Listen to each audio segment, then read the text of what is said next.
প্রশ্ন আইছে বর্তমানে ওয়াজর সিজন আর ওয়াজর সিজনে ইমাম সাহাবর বেতন 6,000 7,000 ওয়াজর মঞ্চ 20,000 30,000 দি বক্তা নিয়ে ওয়াজ করায়। ওই বড় আফসুসর কথা, বহুত আক্ষেপর কথা, বড় জরুরি এক ইম্পর্টেন্ট এক প্রশ্ন আইছে যে ইমাম সাহেবের বেতন 7,000 9,000 10,000 এরপরে মাস ফুললে ইমাম সাহেব বেতন পাইন না, কমিটির মানুষের সহায় সহযোগিতা করেন না, এরপরে বাকি চলের, এরপরে ইমাম সাহেব খুঁজতে পয়সা পাইন না। আর অতিথি আনবা কমেডিয়ান বক্তা, আউরি বক্তা, আর এই মতো বক্তা আনার পরে বক্তা আনার আগেও ডিমান্ড হয়ে গেছে 20,000 দেওয়া লাগবে, 10,000 আমার অ্যাকাউন্টও চালো, আনা 30,000 টাকা আমার অ্যাকাউন্টও চালো, আরও 20,000 টাকা পরে দিবে।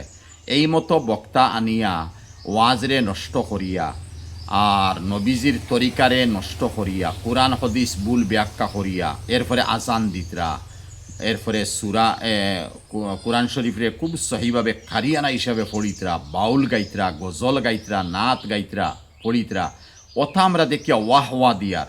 আর ইমাম সাবর কোনো খবর নাই। এখান দিয়া মিসাল অহান মনোহর নিজর মা বেমার, বিস্তার মধ্যে ক্যান্সার বেমার, মায়ে ছটফট হড্ডা, ফুয়াই আমার খবর করেন না, ঔষধ করেন না, ডাক্তরে গেছে লইয়া যান না। আর হে বেটা তার নিজর হরিরে লইয়া উমরার মধ্যে যার। ও আমি এখান দিয়ে বুঝাইতাম সাইয়ার ওখানা আমরা উমরাত যাইয়ার গিয়া, তাও হরি লইয়া। আর ইনো মায়ের ছটফট খাইতে ইমাম সাহেব তান কোনো খবর নাই। আবার কিছু জায়গার মধ্যে দেখা যায় ইমাম সাহেবের তৈয়া তারা নিজে সাব্যস্ত করে দিতে কয়েকজন যুবকে যে আমরা অমুক দিন ওয়াজ করতাম, ওয়াইজ অমুক আনতাম, এনে ইমাম মানলাম, বাদশাহ মানলাম, আখেরাতর জমিনও আবাদ হইতো, জন্নত যাইতাম এই নমাজ লইয়া। ও নমাজর ড্রাইভার যেন মসজিদর এন কোনো খবর নাই, কোনো পরামর্শ নাই, তার লগে যুক্তি নাই। আর আমরা ডাইরেক্ট ওয়াজ ফেলাই দিলাম, যুবক হলে কমিটিতে দিলাম, কমিটি হইলে ওই ওয়াজ করিলাও, তুমি তাই যত লাগে কত খরচ হইল 30,000 বলে আমরা দিমু, তো কমিটি ওয়া ইমাম সাহেব হইতেও পারি না।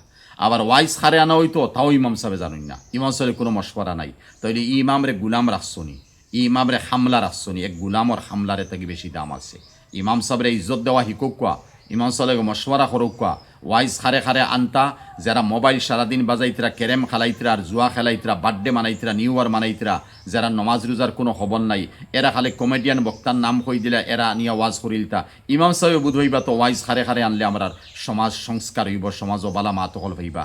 ইমাম সাহেবকে মশওয়ারা করো, ডেট ফিক্স করতাই ইমাম সাহেবকে বাদশাহ লগে তুমি তেনি মিলো, প্রজা হল যদি বাদশাহ বনি যাও তেহিনও ইমাম সাহেবের বাদশাহ বানাইলা কেনে, আর অন্য সময় তুমি তেনে বাদশাহ বনি যাও ইমাম সাহেবের গুলাম বানাও কেনে।